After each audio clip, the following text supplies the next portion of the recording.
Worried about infidelity? Hurt and recovering from infidelity? Tonight, we'll dig deeply into infidelity and its consequences.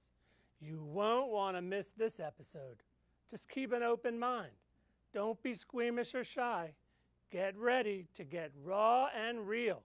Raw marriage begins in 3, 2, 1.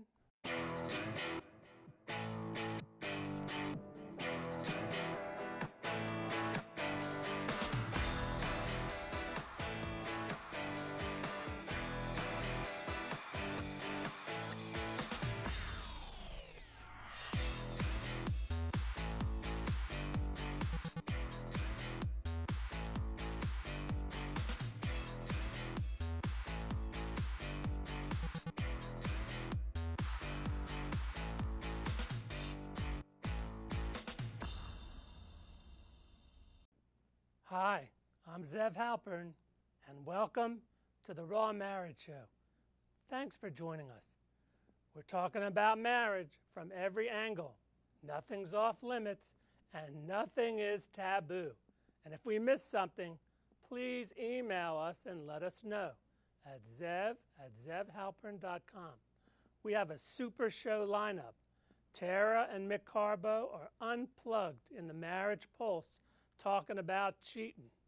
The It Takes Two players are here, and Terry DiMatteo is in Sexpectations, and we'll be digging deep into cheating and infidelity. Please sit back, chillax, put aside the no way, no how attitude. Step back from your relationship and be encouraged while you try some new ways and means to refresh, rekindle, and recharge your marriage. Here's today's raw marriage coaching perspective for your consideration.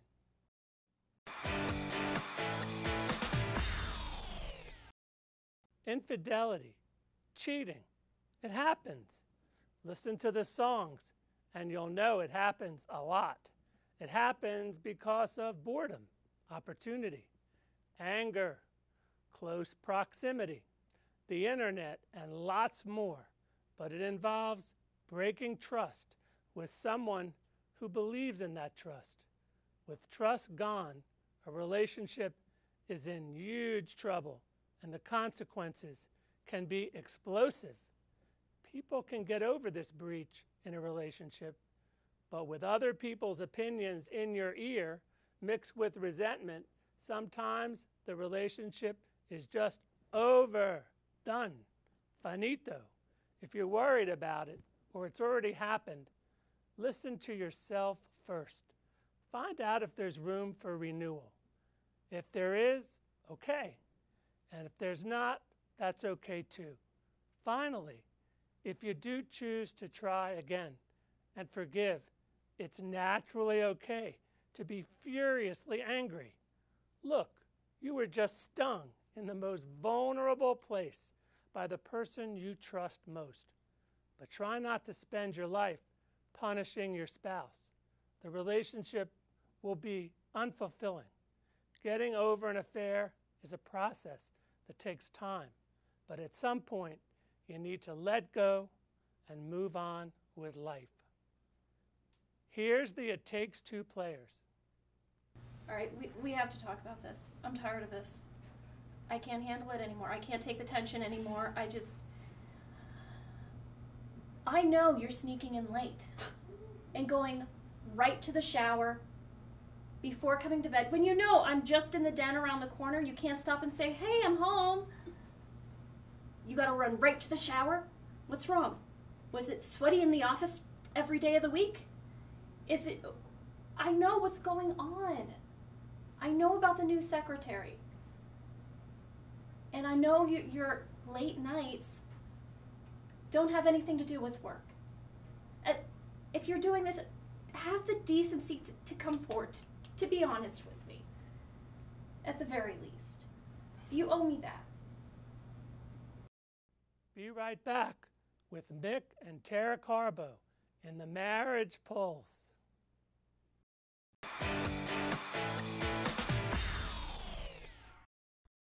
Hi, Tara. Hi, Zev. I'm Mick. Hello, Zev. How Good you to see you. guys doing? Great. Awesome. So today we're going to go digging a little into the dark side, Okay. of dark side your of the cheating force. heart and all that stuff. All those songs that we're hearing on the radio, all that stuff. Many songs, many stuff. So when people get cheated on, it sucks, and families and friends and everybody we know we feel they're looking at us in the weirdest way, and people act all strange, and people talk, in our ears, and they want to give us counsel and all that stuff. What's your take on, what have you seen out there, with your friends, or, have you experienced that? Yeah, sure. Yeah, it's definitely like spotlights on them, and everything's exposed, and everybody has their judgment and opinion, and a lot of different chatter in the space. And, it's definitely and obviously, I feel like there already was a gap, when it happened. And so there's already like a division in the relationship, and this just brings it so much more evident and creates so much pain around it. But what I see is that for the people who are still together and trying to work it out, a lot of times you see just kind of like they don't know who they are. They don't know if they're friends or what their relationship was like, and it's all confusing. So they end up like just kind of being roommates and not actually having a relationship, but just existing in the same proximity. What about when it's just you see these two couples who look like couple of the year, and they, behind that door, something else is going on? I mean, it's shocking to people. Someone just told me the other day, what do you think the biggest problem is? The biggest problem that cheating creates for a person. And Do you want to talk? I think it's a lack of communication. It's a lack of intimacy and willingness to be vulnerable. When there's nothing real happening in that relationship, people look for other ways to experience life. And a lot of the times there's a sexual energy or tension, and these are they things, step out. Yeah, they step out. And these are things that most people don't have a lot of facility around talking about. They're not in touch with their own thoughts and feelings about it, and maybe there's some victimization from the other spouse, and lots of evidence as to why they can't talk about these things, and then they have to go and do stuff on their own and step out, like you said. And before they know it, they're in deep. Yep. And things are a mess. So we were talking about this, Tara, a paradigm crash. What's the paradigm crash with this? Yeah, so I read this in the book, and I thought it would be interesting to talk about. But just the paradigm is like the system and structure of your reality, right? So what defines your life for you? And when something happens, like a spouse drops dead, or this new information comes in that just destroys your reality, that's what it is. A paradigm crash is literally like everything that you held true is now crashed to the ground, and you're completely and people can get stuck in that for years, like if you don't get help to get out. And so something your world like this crashes. Yeah, it's like, my world's falling apart in the song. In a second of that learning, that new piece of information, literally everything you hold true is like vanished. So we believe in our spouses. We trust them. Yeah. What happens? What do you see these people who just lost trust, and they're downtrodden? They feel terrible. It's hard for them to do it again. Again, there's a lot of songs, about trying to love again. Yeah. And what do you see? Well, I think like society says that if somebody cheats on you, then you should not be with them, and that is wrong, and they don't deserve a second chance, and all of these things. But the person has an inner struggle with like, well, I think we can get over this, or we can make it work, or I don't know. So the just figuring out like what to do and what's right and wrong is like it's a huge challenge, and I think that the person needs outside help. So what about the human part of all this? It's human too. I mean, it's clearly a human thing. It happens all the Totally time. human. And I think it's all a matter of perspective. Like Tara said, people might need to seek some outside help to bring things back together, but for other people, it might be a deal breaker, So I think that there's a difference, and I think people need to have their own process and have their own journey and do what they feel like is right for them. You know, it takes a lot of trust to try and work something out in a relationship when something big like infidelity occurs, right? And this is something that also destroys trust. So it's like you must have trust to like get through it, but trust Where do you just find destroyed. it? It's just so hard to find it. Yeah. It's like, where a person is just lost. Where am I going to, how am I going to trust again? This has been extremely helpful. And thanks for your insight and about the way you guys view it. And as usual, thanks for your perspective. Thanks so Absolutely. much. Thanks for having us. So let us know your take on cheating. We want to hear about what you think. Send to Zev at rechargeyourmarriagenow.com. Sexpectations coming right up.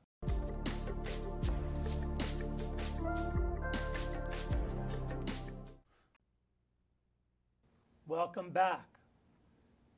Helping couples who are coping with infidelity progress from a place of darkness and confusion to a place of clarity and connection is what award-winning relationship and couples counselor Terry DiMatteo does best.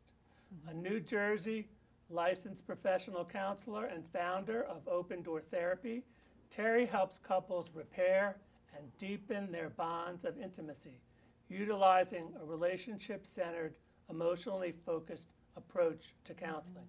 Terry's a member of the New Jersey Counseling Association, New Jersey Association of Women Therapists, as an associate member of the International Center for Excellence in Emotionally Focused Therapy. Hi, Terry. It's nice to be with you, Yeah, Zev. it's so nice to have you. And finally meet.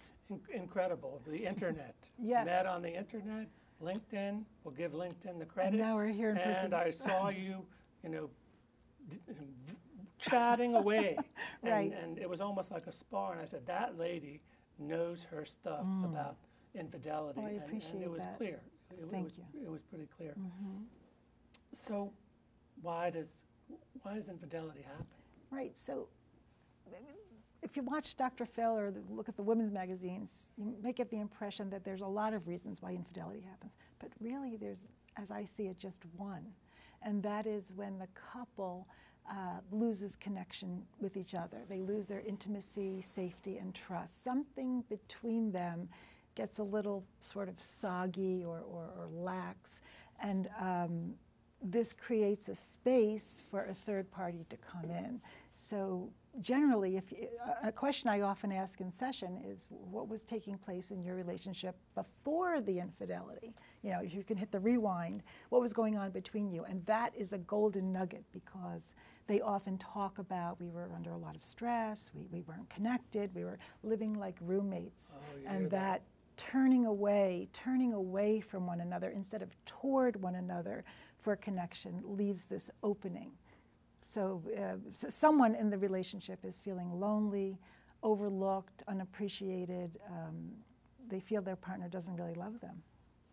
And it leaves an opening and a gap. Yeah, so then, right. So then if they're at work or somewhere and someone's saying, oh, you look nice, I think that's smart, I think you're talented, you say, oh, and you start floating over there, and so that feels good because it's not feeling good at home. Something fires up. Yeah, something clearly fires up. Yeah, so then it's easy to drift over there and say, oh, that's interesting. That makes me feel good. I like that, Terry. But drift. Drift. It is kind of a drift. It is. Because home and your partner, that's not feeling so good. It's a little scary. I go there, I bring something up, my partner snaps at me or disengages. And here's a thrill. Yeah. I feel something. Yeah. I feel something warm. Someone's noticing me. Somebody recognizes. Yes. Mm-hmm. So what constitutes infidelity?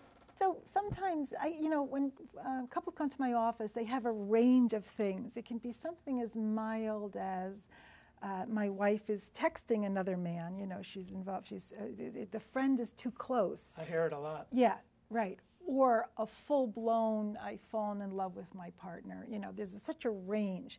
But really what constitutes infidelity is the secrecy, that it's taking place in secret, something that you don't want your partner to know about.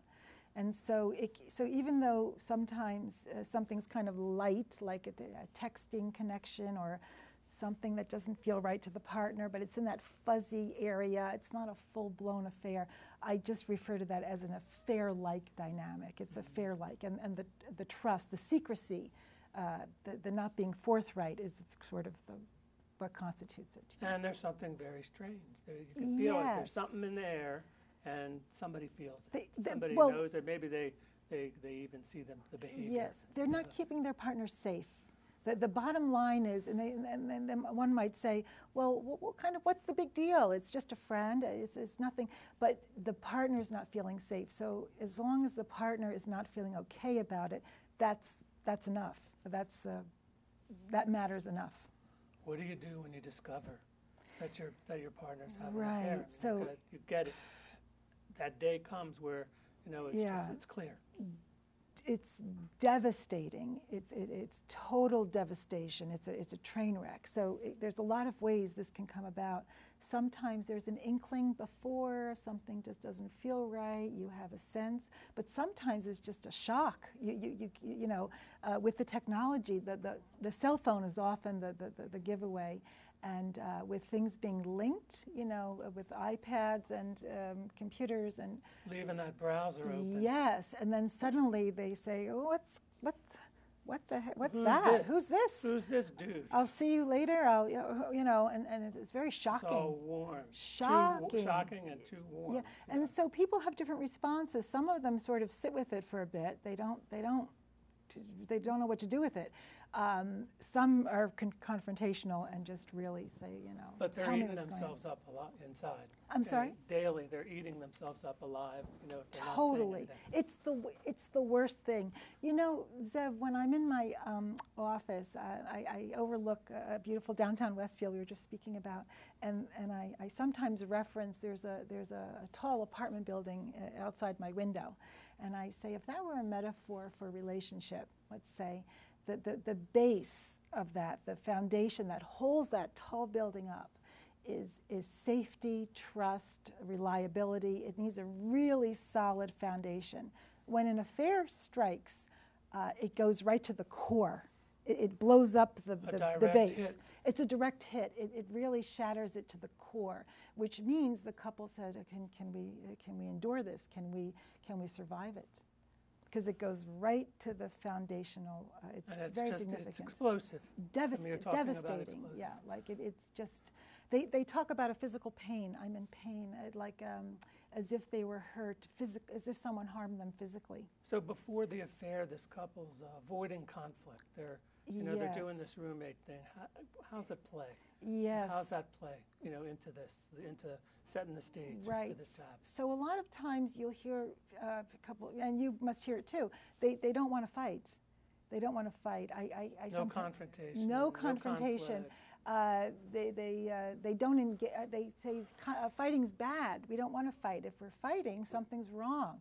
So I ask them to think about fighting as engagement. You're engaged, because when you're fighting in conflict, you're in the ring, and you're really communicating to your partner. This matters. You matter. I matter. This is we're worth fighting for. But this quiet silence of niceties and calm, it's a kind of estrangement. It's not. There's no connection there. Yeah, it creates the absolute field for this to happen. It's like totally. So really, it's the disconnect rather than the conflict. Couples, in the John Gottman book, he talks about there's really no direct correlation between marital conflict and marital satisfaction. You could be going at it, fighting, say, "Oh, you guys are fighting a lot. We're happy.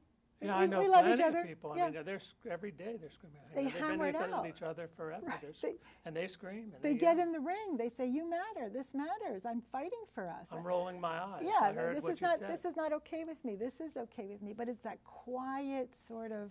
No, I'm not going to go. I'm not. This kind of a quiet turning away. They zip up and they turn away. I can't go there. I'm not going to tell her that.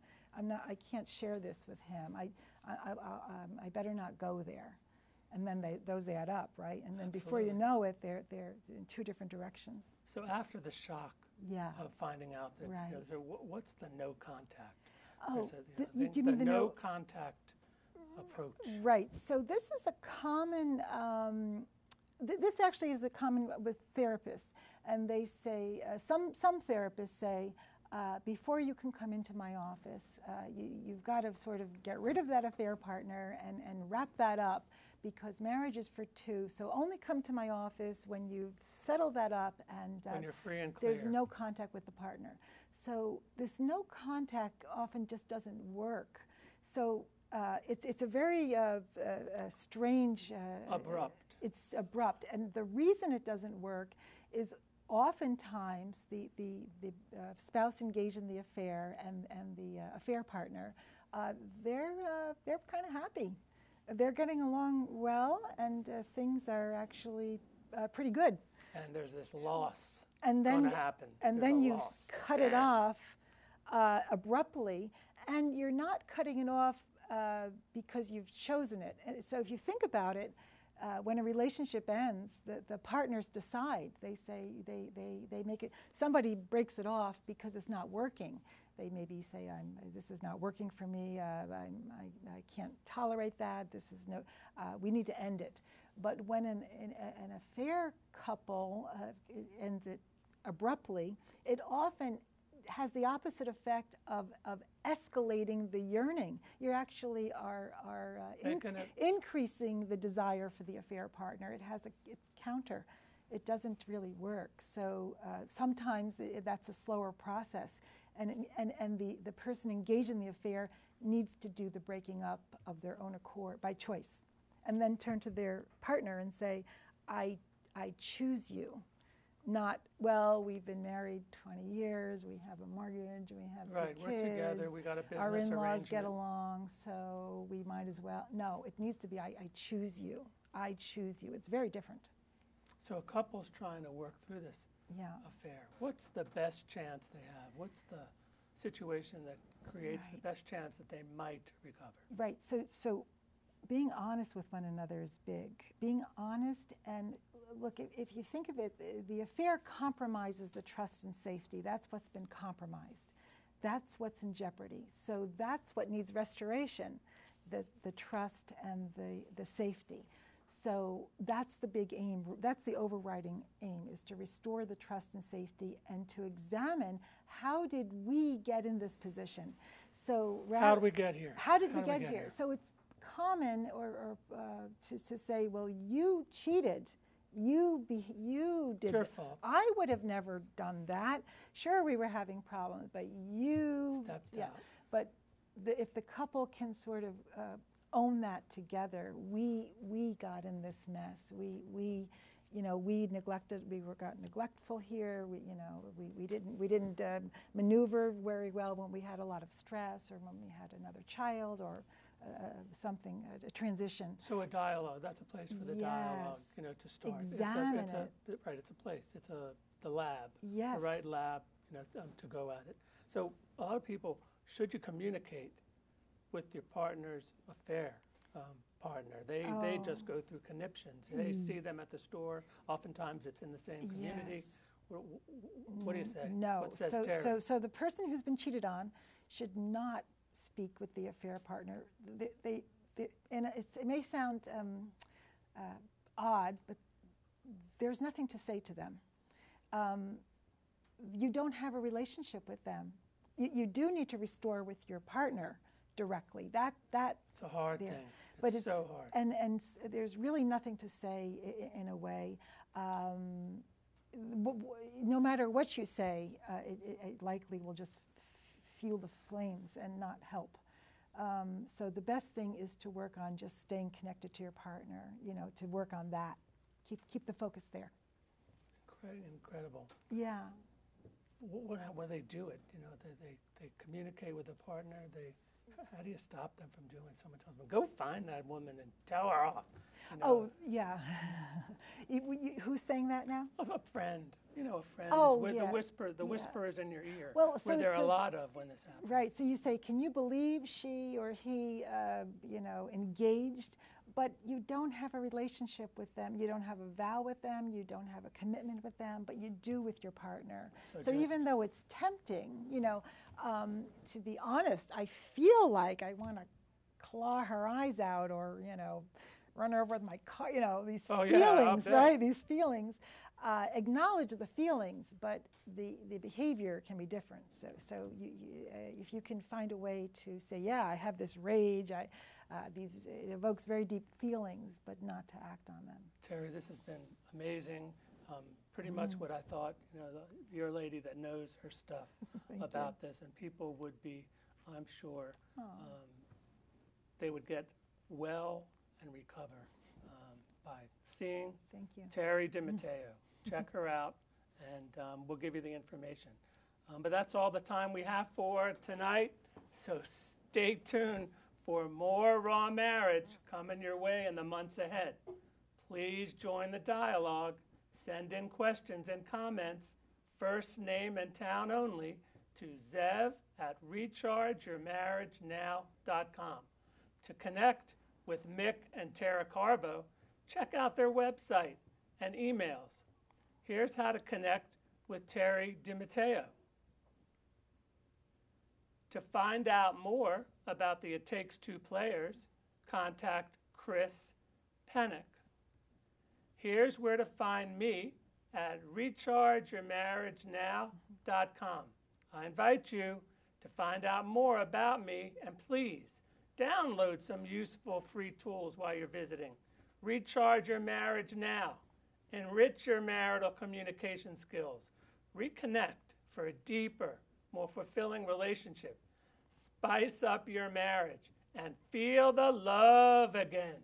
Like my Facebook page, subscribe to my YouTube channel, follow me on Twitter, tune in to the Raw Marriage Podcast, which you can download free from iTunes. And finally, try some forgiveness if you can.